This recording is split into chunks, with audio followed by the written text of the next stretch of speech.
Welcome to Discovering. I'm in Munising and we're going diving for a look at some Lake Superior shipwrecks. In Munising, we have 7 sites that we actually dive. That's all tonight, so sit back and put your feet up. It's Monday night and time for Discovering. The secret streams that flow beneath the cliffs of colored stone.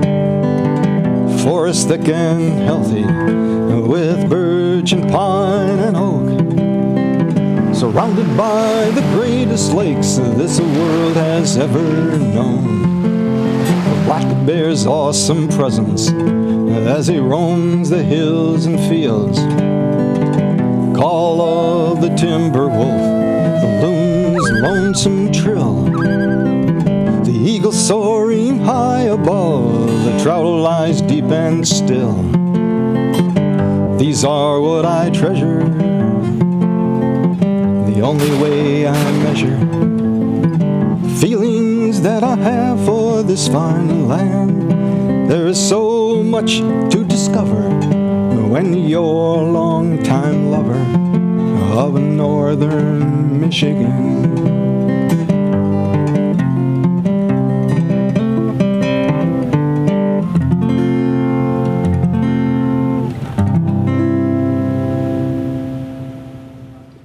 The Great Lakes have been sailed upon since at least the 17th century, and thousands of ships have been sunk while traversing them. Many of these ships were never found, so the exact number of shipwrecks in the Great Lakes is unknown. Estimations range from 6,000 to 25,000 ships and 30,000 lives. The Great Lakes are considered by some to offer the greatest shipwreck diving in the world. I hopped aboard the Wreck Express with Captain Peter Lindquist of Glass Bottom Boat Tours in Munising, and a crew of divers for a look at some Lake Superior shipwrecks. We just left the dock at the Shipwreck tour, the Glass Bottom boats in Munising, and we always have them dress their tank and get their BC and the regulator in place and things like that. This marks the tugboat. So what we're going to do is we're going to back right up to it, and Jolene is going to hook the tugboat for us. Got it? And then they normally put on their wetsuits or dry suit and kind of get ready, but not too ready, because they have to suffer through our orientation. Once we get to the wreck, we like to tell them a little history of the wreck, etc. Right now we're on the wreck of the Stephen M. Selvig. Stephen M. Selvig was a tug that was built in about 1915, and it was utilized in the construction industry. Its big claim to fame was in the building of the Mackinac Bridge. In '94, we had it donated to the Alger Underwater Preserve by Selvig Marine and Towing down in Sturgeon Bay, Wisconsin, and we towed it up to Munising here. We cleaned it for 2 years, got permits from the DNR and the DEQ and EPA and everybody in the world, and sank it in '96. It's in about 60 feet of water. We sank it deliberately for sport diving. Anyway, we're attached right to the vessel. When you go down the line, you'll see the whole vessel. You know, it's a 72-foot tugboat, about 100 tons, and you'll see the whole thing. We're hooked on to the bow, I think. Are we on? No, we're on the stern of the tugboat. 60 feet is max depth. Have a good time.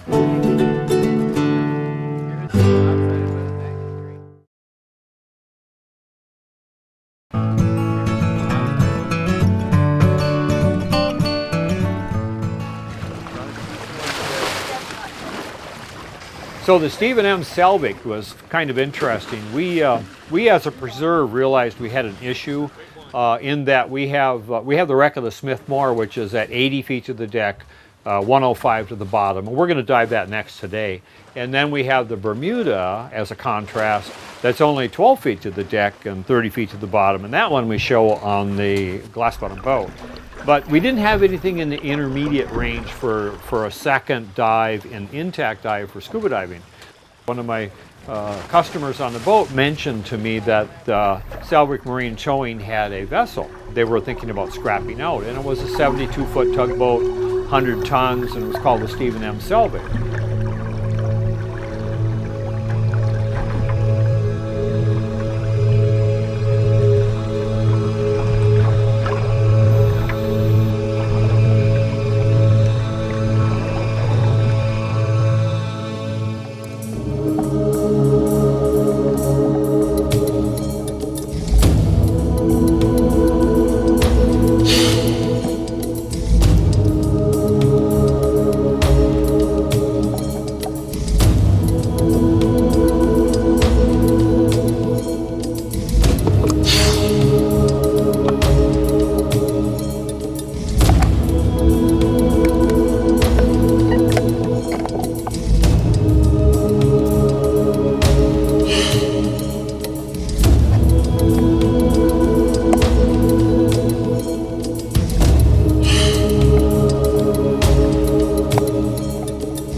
we approached Salvage Marine and Towing down in Sturgeon Bay, Wisconsin, and lo and behold, we got the vessel for $1. We were able to tow it up to Munising. We did that over a 6 or 7 day period, and then we sat it at the city dock. We wintered it here in Munising, and we had divers after they had dove with us all summer long.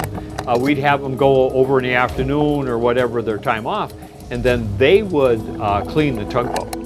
And so we got the thing all cleaned up, got our permitting all done with the state of Michigan, and we sank the Stephen M. Selvig back in '96, Memorial Weekend, and it was the first vessel sank in the preserves, and the only one actually to date that wasn't an accident.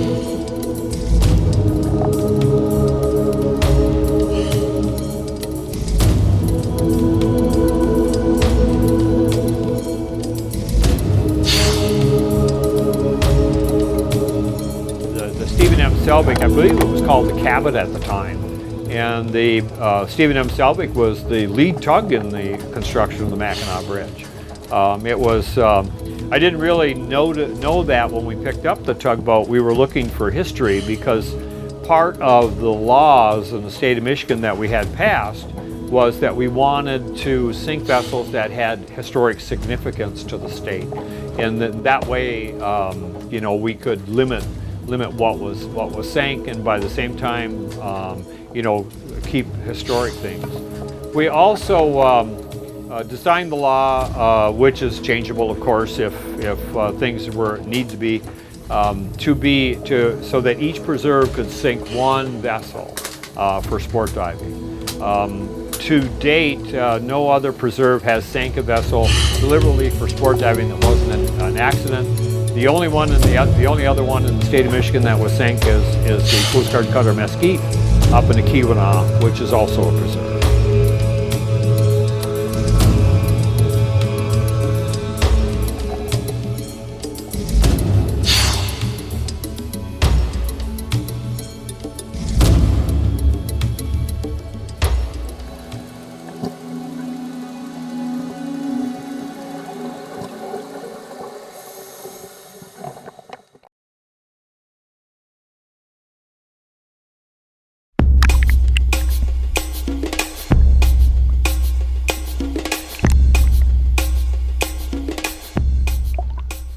So we talked about the tugboat for years, not the tugboat itself, but about sinking a vessel for years.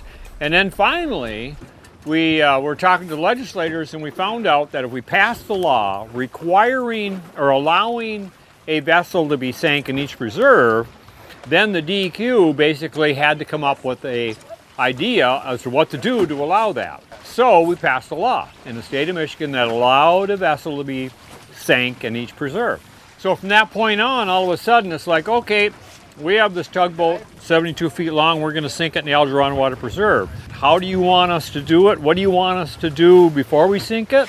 They did nothing. We wrote a plan. We came up with guidelines about how to do it.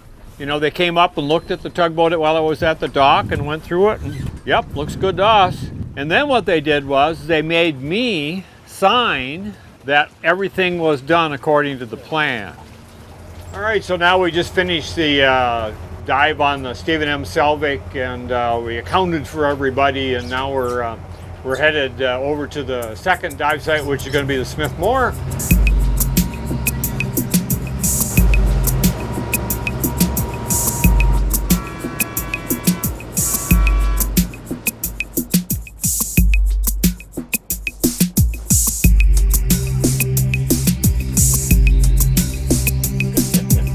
We're over the deck of the Smith Miller Moore.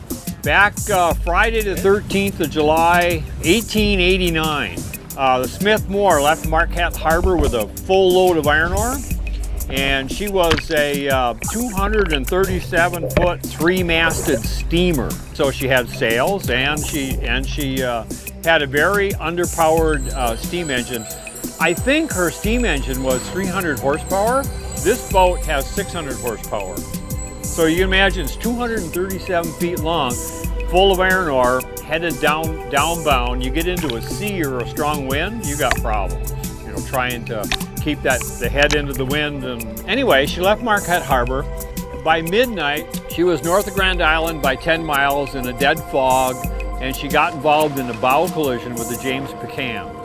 And the Pecans was a similar vessel, similar size, and it continued on its way to Marquette because, you know, the captain figured that they got two pointy bows and they hit each other, you know, they just slide off each other and everything. Well, that didn't quite go. And then what happened was the bow was actually split on the Smithmore. And the Drake, which is now a sunken vessel down in Whitefish Point, came and took the Smithmore in tow. And then by 6 a.m. in the morning, the Drake had the Smithmore coming into the harbor here. And old George Pryor was sitting in the lighthouse, and he was the lighthouse keeper. And he noted in the official lighthouse log, he said, 2 steamers entered Munising Harbor, 1 sank.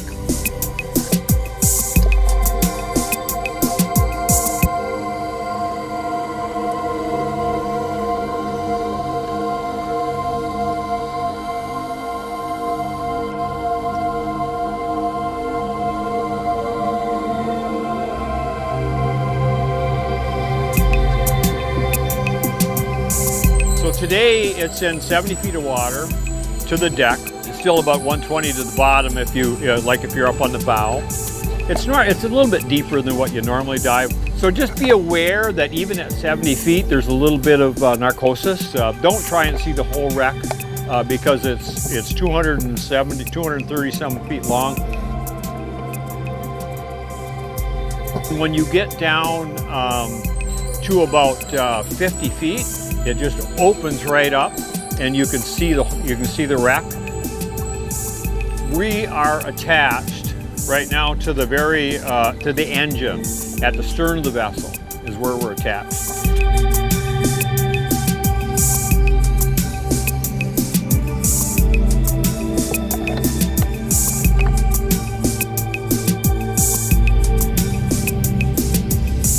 Once she sank in 120 feet of water, bow pointed right at the lighthouse. 3 masts were still out of the water in 120 feet. So that shows you how big of a vessel it is. It was just huge.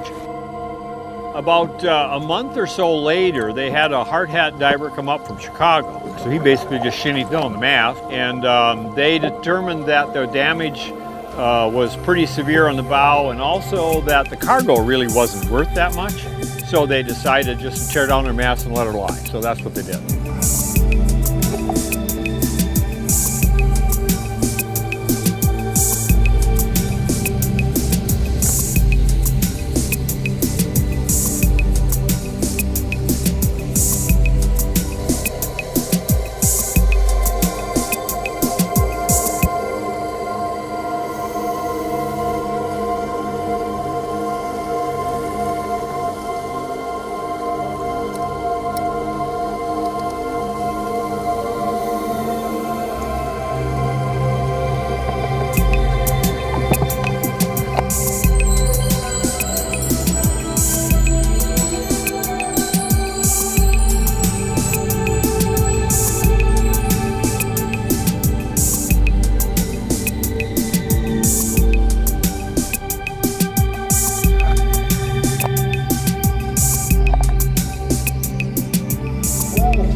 Dive charters from Shipwreck Tours is a weekend situation. My son actually runs a dive charter for for 2 people, a minimum of 2 people during the week. But on the Wreck Express here, we're licensed for like 17 divers, but we put 12 on because that's where we're comfortable. And we take out divers on weekends. It's a fun business. Back about 25 years ago, I used to take out fishermen and divers, And we had to make a decision because it seemed like whenever I had divers, I had fishermen and blah, blah, blah. And so we ended up going for scuba diving. And we've been in that business ever since. But that was actually the beginning of the glass bottom boat, because we had a lot of people that were interested in shipwrecks at the time. And every place I went, people asked me about shipwrecks. So we tried to figure out how to show people shipwrecks. And the glass bottom boat ended up to be what we did. And so we've been operating the glass bottom boat now for like 25 years.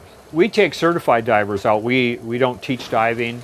And basically on this boat, we basically do divers that come with a shop, part of a group.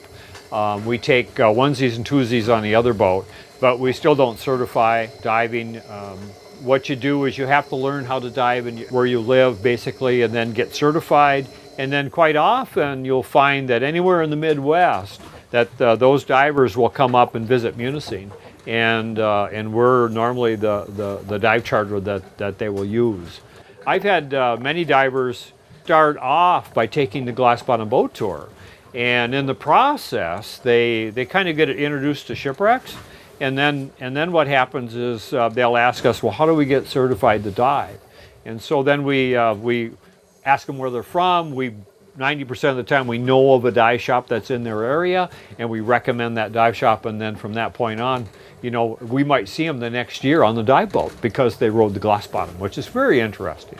Munising is, along with Alpena, is the first two underwater preserves in the state of Michigan.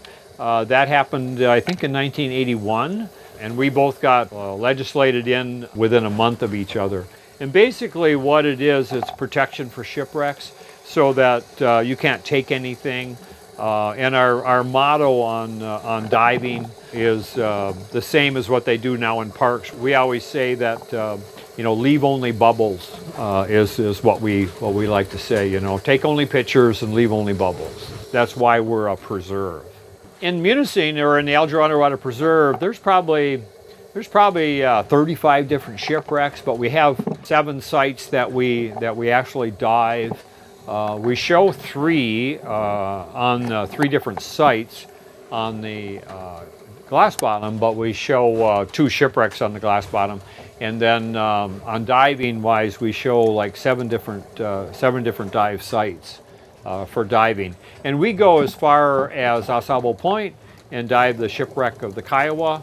And also at Spray Falls, we don't dive it, but we stop and talk about it. There's a shipwreck there that had the biggest loss of life, and I believe that was in 1860 something. It was the wreck of the Superior, and they lost 29 people on that wreck. The shipwrecks here in the preserve, most of them didn't have a loss of life. A lot of them crashed into the rocks or caught fire in the process of getting out of the harbor or things like that. And so there was a minimum loss of life as far as the shipwrecks are concerned.